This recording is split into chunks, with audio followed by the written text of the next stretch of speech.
My name is Cordelia Harlow, and I am Jack's granddaughter. Well, my name is Kelly Abel. I'm a lifelong Bloomingtonian. I've been here for the better part of my 61 years anyway. My name is Nelson Tiburcio. I originally am from New York. I came to the Sassy Institute in December of 2014.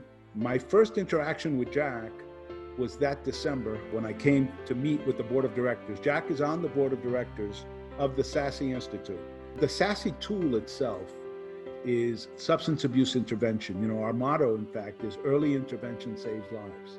We had so much in common, you know, because we would talk about criminal justice and what we do here. Jack Harlow was the guy that I met as soon as I came on the board of Big Brothers Big Sisters, and I was always immediately impressed with how much Jack cared.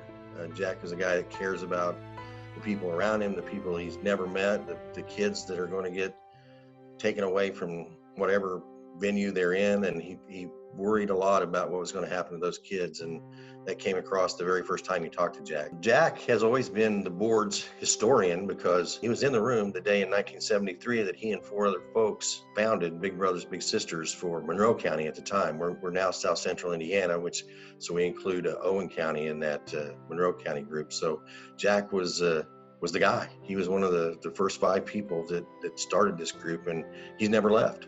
So, you know, thank you, Jack, for being there for us. That first interaction I had with Jack, being from New York, born and bred, I'm from the Bronx originally. He pulled me over to the window here, and there were some cows grazing. And he said, "Look out that window." And I did, and he said, "This isn't New York."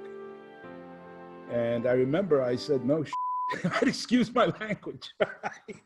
I think that was very telling because as part of the whole interview process, one of the concerns was, would I be able to adapt? We developed a very close friendship, Jack and I, over the years. In a family perspective, Jack's care for others has definitely stemmed from his family. And if you ever needed anything, he was always there for you. And that's just kind of shown through his work, volunteering in the community and, you know, just always trying to help others. One thing I've learned about Jack over the years is his devotion to the community. Like I said, you know, he's part of Big Brothers Big Sisters. It's almost not a question of who he knows, it's who he doesn't know. Jack's career was in corrections, so he gravitated toward the youth. Jack was always bringing us an idea for some kind of a youth program that we could partner Big Brothers Big Sisters with, because I became convinced over the time that I knew Jack that soft spot he had in his heart for the kids was he felt like that a lot of kids never had a chance.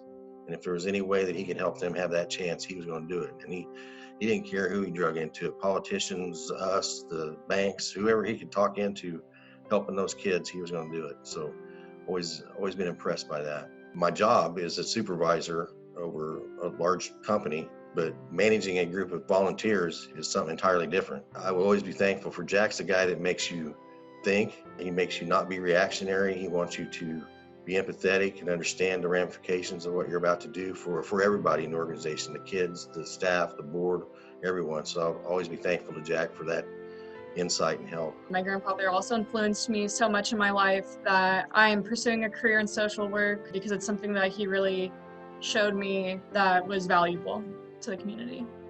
I can't think of anybody who's more deserving of lifetime achievement, to the community, to the people, to you know, everyone he knows. I just wish that we weren't in a COVID situation. You know, I just wish that he would see how much he's appreciated.